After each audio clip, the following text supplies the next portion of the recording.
السلام علیکم دوستوں. آج میں بابا آدم اور ماما ہوا کے اوپر کچھ بات بولنا چاہوں گا. اگر آپ سوچیں تو جنت میں جس ٹائم بابا آدم تھے اور ماما ہوا، تو کیا کبھی کسی نے یہ سوچا ہے کہ وہاں ان کی اولادیں کیوں نہیں ہوئی، وہاں ان کے بیچ کوئی کسی بھی طرح کا ایک سمبند کیوں نہیں ہوا؟ اس بارے میں کسی نے غور کیا ہے؟ تو اس کی میں تھوڑی سی آپ کو ایک جانکاری دینا چاہوں گا. سب سے پہلی بات تو یہ، بابا آدم اور ماما ہوا جب اللہ تعالیٰ نے جنت میں بھیجا تو ان کو روحانی لباس بنایا، تاج پہنایا، سجایا سنوارا، اور جنت کے اندر کوئی ایسی چیز تھی ہی نہیں جو نفسانی تھی. ساری روحانی غذائیں تھیں، روحانی عالم تھا، فرشتے تھے، روحانی ماحول تھا. وہ خود وہاں پہ پوری روحانیت میں رہتے تھے، روحانی غذا کھاتے تھے. اور نفس جو تھا، جسے کہتے ہیں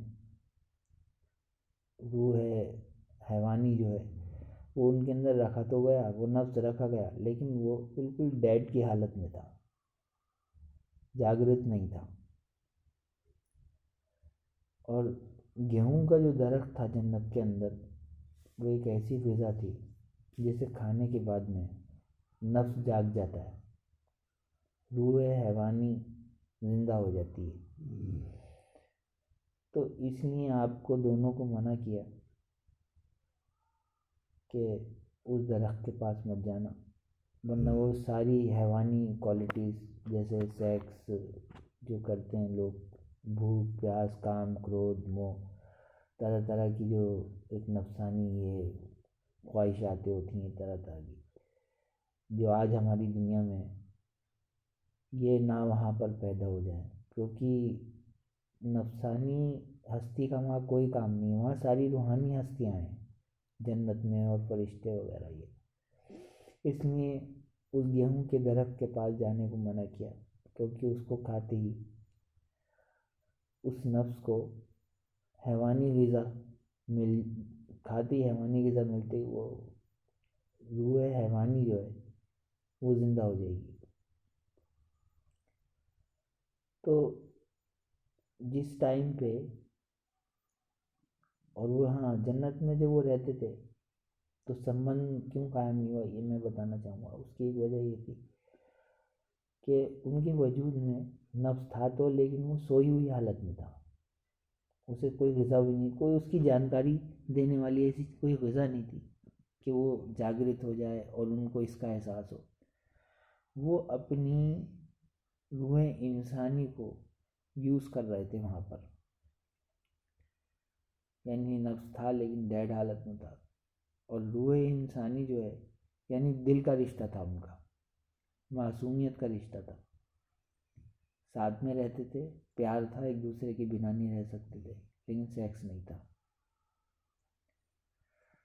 کیونکہ سیکس جو ہے وہ ایک حیوانی جو ہے کوالٹی ہے. جیسے ہی انہوں نے گیہوں کا وہ پھل کھایا، گیہوں کا پھل پاتے ہی نفس کو اپنی غذا مل گئی، فوراً جیسے ہی کھاتے ہی تو ان کے اندر وہ ساری کوالٹیاں ایک دم سے پیدا ہو گئیں حیوانی والی. اور وہ کھاتے ہی ان کے جسم سے وہ لباس فوراً، جو روحانی لباس اللہ نے ان کو عطا کیا تھا، وہ سب غائب ہو گیا اور وہ برہنہ ہو گئے، ننگے ہو گئے. ننگے ہوتے ہی وہ ڈرنے لگے. یہ ڈر بھی ایک نفس کے اندر کی ایک کوالٹی ہے.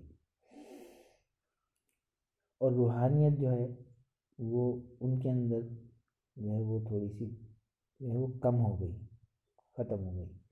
ورنہ جنت میں ان کے اندر بہت روحانیت تھی، بہت پاور عطا کی تھی اللہ تعالیٰ نے.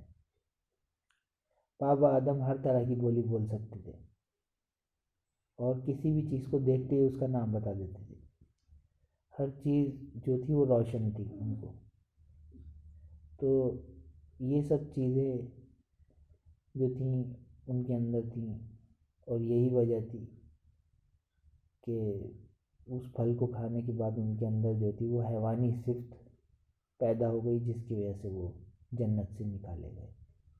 تو ہمارے وجود میں دو روحیں ہیں، ایک روح حیوانی ہے اور ایک روح انسانی ہے۔ وہاں سے جب وہ یہاں آیا ہم اولادیں پیدا ہوئے، لیکن اب ہمیں وہ روحانیت پیدا کرنے کے لیے محنت کرنا پڑتی ہے۔ کم سونا، کم کھانا، کم بولنا ہمارے اندر کمال پیدا کرتا ہے، روحانیت پیدا کرتا ہے۔ اللہ والے لوگ، فقیر لوگ یہی کام کیا کرتے تھے، جس سے ان کے اندر روحانیت پیدا ہوتی تھی۔ وہ اپنی روح کو اجاگر کرتے تھے اور اس نفسانیت کو ختم کرتے تھے، اس روح حیوانی کو پست کرتے تھے اور روح انسانیت کو اجاگر کرتے تھے۔ اگر ایسا کوئی کر لیتا ہے تو وہ اس کے اندر وہ ساری پاورز آ جاتی ہیں۔